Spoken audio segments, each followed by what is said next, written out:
C'est, hem, Puis je vais vous indiquer à chaque fois, je n'ai pas beaucoup de diapos, mais quand même, je compte sur vous autres. Maintenant, je veux saluer évidemment la présence de la préfète, de votre Madame Green, de votre MRC, parce que ce ne sont pas toutes les MRC qui ont des préfets, des préfètes engagés comme la vôtre.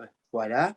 Alors, ben moi, je suis maire, mais avant ça, j'ai eu une vie dans le logement communautaire, dans mon milieu. C'est de ça que je veux vous parler. Et qu'est-ce qui a fait que je suis devenu maire? Ben, c'est qu'à un moment donné, je trouvais que la municipalité dans laquelle je vivais ne prenait pas au sérieux ce dossier-là.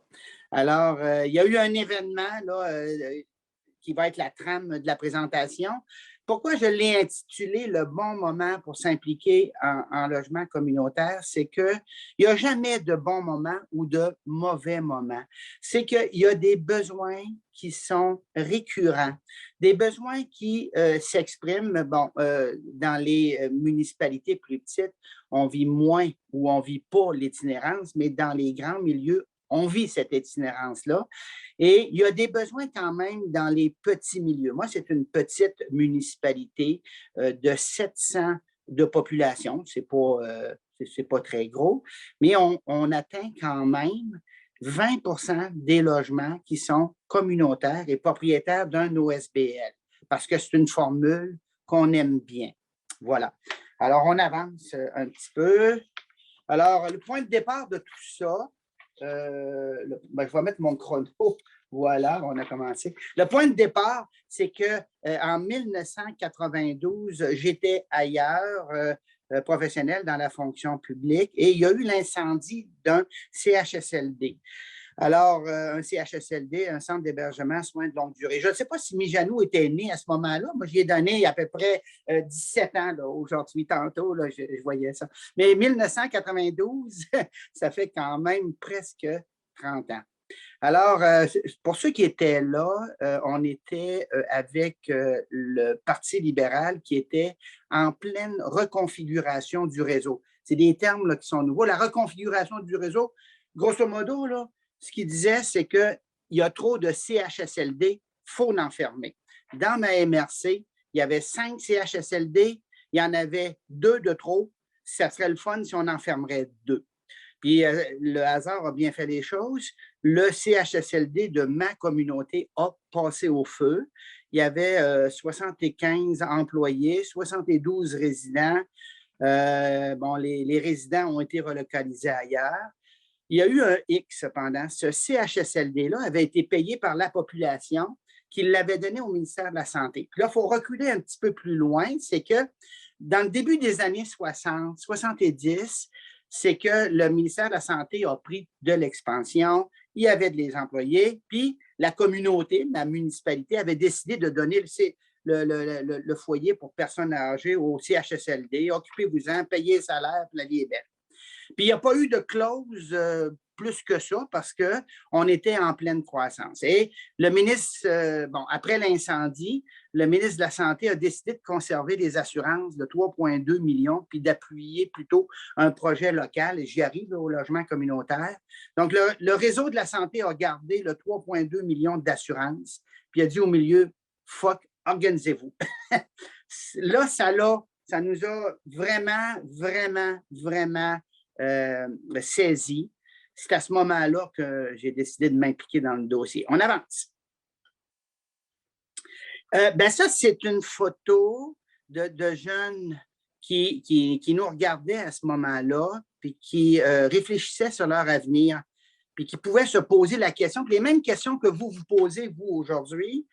Ben moi, je suis bien logé, mais est-ce que les gens que je rencontre quand je vais marcher ont la même chance que moi? Puis il y en a qui ont de la difficulté à se loger. Il y en a qui payent un pourcentage de leur revenu beaucoup plus élevé que 30 et on doit être solidaire de ces personnes. Puis il y en a qui, carrément, ne peuvent pas avoir de toit le soir. Alors, ben, là, vous voyez une petite partie du village, là, ça a peu d'importance, mais quand on est jeune, on peut rêver parce que ce que nous avons fait dans ma communauté en 1992, puis dans les années qui ont suivi, on a vendu du rêve. Voilà, on va avancer.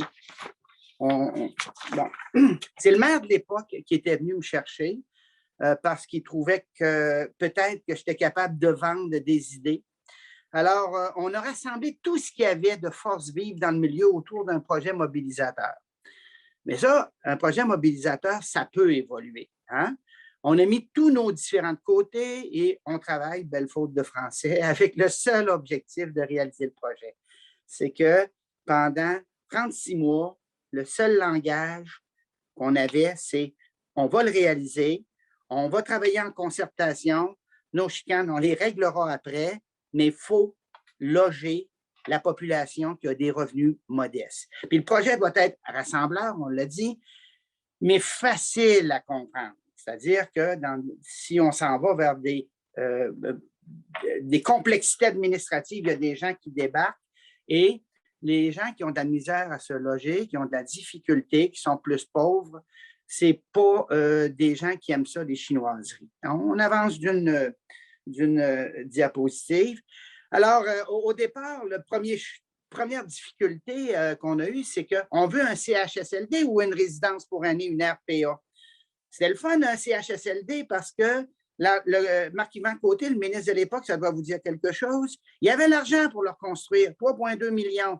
Puis cet argent-là, nous autres, on avait la main dessus, mais on n'a jamais eu plus que la main dessus. Alors, la population a préféré un CHSLD, mais en même temps, le discours du gouvernement, c'est il faut fermer des CHSLD.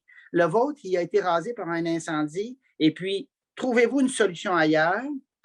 Et puis, à un moment donné, on s'est laissé convaincre par le gouvernement qu'il allait nous aider à travailler avec la SHQ pour nous supporter dans un projet de résidence pour aînés.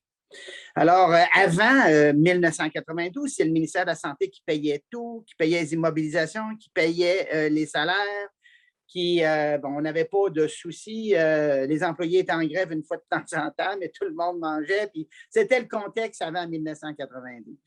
Et là, quand on a décidé de s'impliquer dans une résidence pour aînés, un OSBL pour aînés, bien là, on savait qu'on aurait les deux mains sur le volant, mais on allait devoir fouiller dans nos poches pour obtenir ce que l'on voulait à cause de la reconfiguration du réseau, premièrement.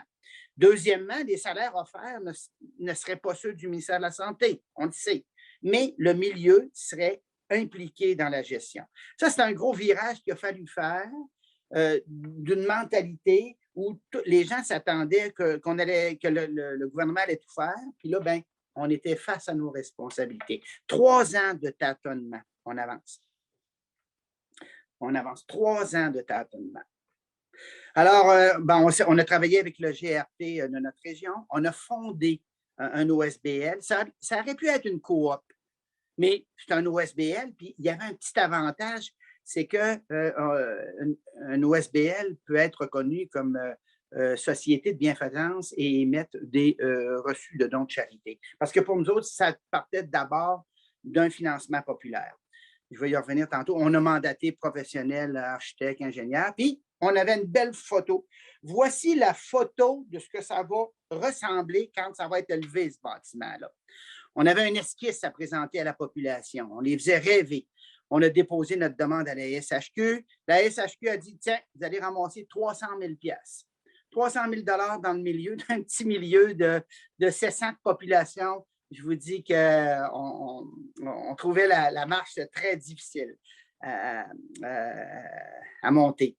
Et on a lancé la levée de fonds parce qu'une levée de fonds, c'est important d'en faire une. Ça nous permet de voir si la population suit et on travaille pour les personnes qui ont besoin de logement. Mais si la population ne suit pas, c'est un projet qui risque d'avoir des difficultés. On avance.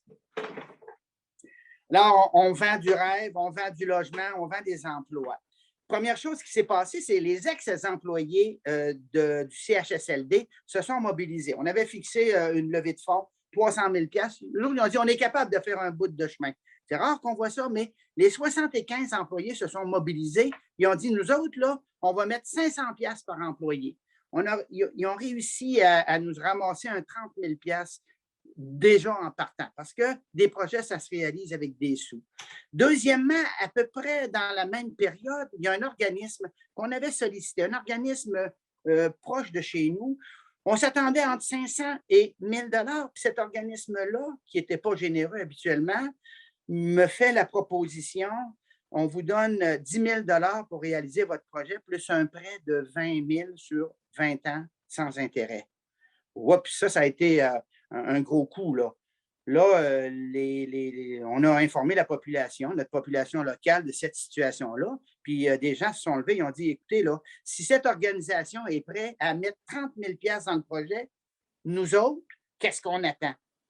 Et par la suite, ben, les dons c'était des sollicitations individuelles, mais on avait d'excellents collecteurs. On a travaillé très, très fort pour aller chercher les fonds.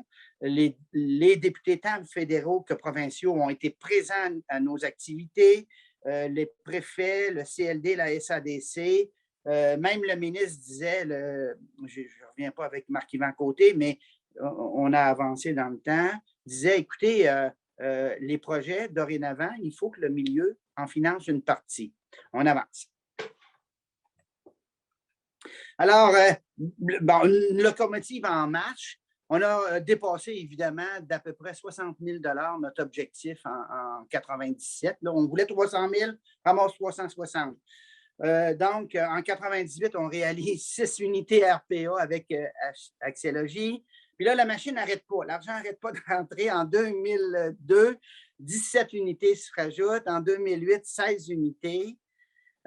Puis en 2016, 6 unités familles. Au total, là, 64 unités et une levée de fonds de 1 254 000 dans la population. C'est pour vous dire que quand on pense qu'on va s'investir 1 an dans un projet communautaire, puis que là, je suis encore là après, OK, presque 30 ans, c'est que je n'ai jamais réussi à me convaincre qu'il n'y avait pas des besoins.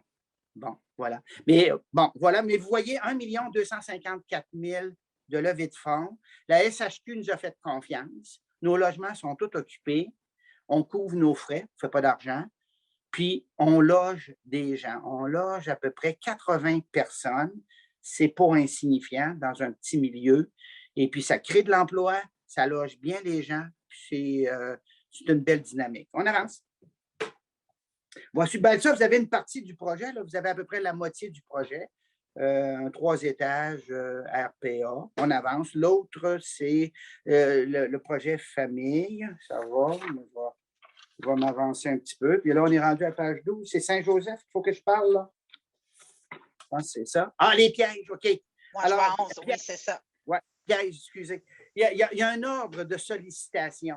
Alors, on commence à interpeller la population par des dons individuels, des repas, on fait des repas de bénéfices, des activités diverses, tout ce que vous pouvez imaginer, des encans, des soupers spaghettis, puis la seule affaire qu'on parle, c'est du projet. Puis, on parle du projet et puis, il n'y a pas d'autre chose que ça.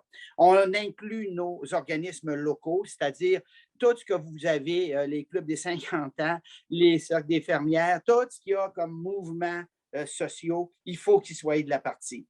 On interpelle les entreprises locales qui vont tirer avantage du projet. Bien sûr, il va y avoir des fournisseurs. Il va y avoir des fournisseurs pour une RPA puis un projet famille. Il va y avoir un déneigeur nécessairement. Il va y avoir un fournisseur en épicerie. Il va y avoir quelqu'un qui va s'occuper là, de l'entretien au niveau mécanique du bâtiment. Donc, on est capable. Donc, dans l'ordre, on va voir eux autres.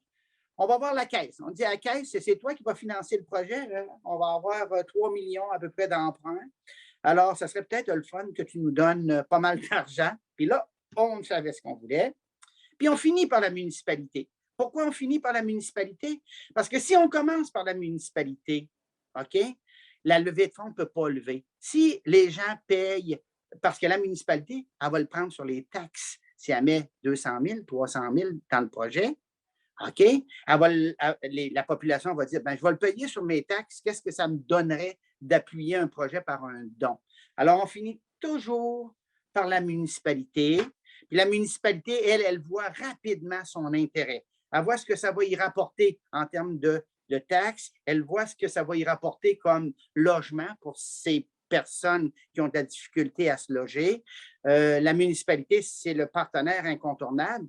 Puis en 2008, dans mon cas, il me reste 1 minute et demie à peu près, la municipalité trouvait qu'on travaillait tellement bien qu'ils ont adopté des mesures parce que l'organisme était très rentable, ils ont adopté des mesures pour charger plus cher à l'organisme que la population. Alors, on a dit non, non, non, non, non. Ce n'est pas équitable. Ce n'est pas parce que c'est un projet de logement social que vous avez le droit d'avoir des mesures qui nous défavorisent. On n'a pas trouvé un terrain d'entente. Alors, on s'est présenté à une équipe aux élections. Puis, bon. Mais maintenant, ça a pris 8 à 9 ans pour rétablir un équilibre de taxation pour tout le monde. Tout ça pour vous dire que quand on rentre dans ce type de projet-là, on n'en sort pas rapidement. Mais ça va très bien. Ceci étant, je vais vous parler de Saint-Joseph où je suis intervenu dans plusieurs projets, mais c'est une petite communauté agricole et forestière de 500 habitants. Il y avait une RPA de 9 unités, puis eux autres, il y avait un projet de 6 unités qui ne cadrait pas avec les critères de la SHQ. 6 unités, SHQ, axiologie, non, non, c'est pas assez gros, puis bon. Mais eux autres, c'est ça qu'ils voulaient, c'est ça qui correspondait à leurs besoins. Ça fait qu'ils ont levé selon à peu près la même stratégie qu'on avait utilisée à Saint-André. On a levé 100 000 $. Le ministre, je ne sais pas si vous avez déjà entendu parler de Claude Béchard, feu Claude Béchard, c'était un ministre quand même avec un bon pouvoir d'influence. Lui, il a réussi à trouver dans les fonds régionaux 150 000 $. Et puis, ils ont emprunté 450 000 $, puis le projet a levé en 2010. Puis les gens sont très heureux depuis ce temps-là. Personne ne s'est senti appauvri de donner au projet. Puis voilà, j'ai tout dit ce que j'avais à dire. Voilà. Si le projet est bon et qu'il répond aux besoins, il va se réaliser. Puis ne jamais abandonner. Jamais abandonner. On est chanceux. La plupart des gens qui sont à l'écran, là, ils ont un toit. OK? Et ceux qui n'ont pas de toit, là, on ne les voit pas parce qu'ils ont des besoins bien plus importants. Alors, il ne faut jamais abandonner ces projets-là. Ça commence comme la conférencière qui m'a précédé, ça commence par le logement, la qualité de vie. Merci à tout le monde. Je vous souhaite un excellent colloque.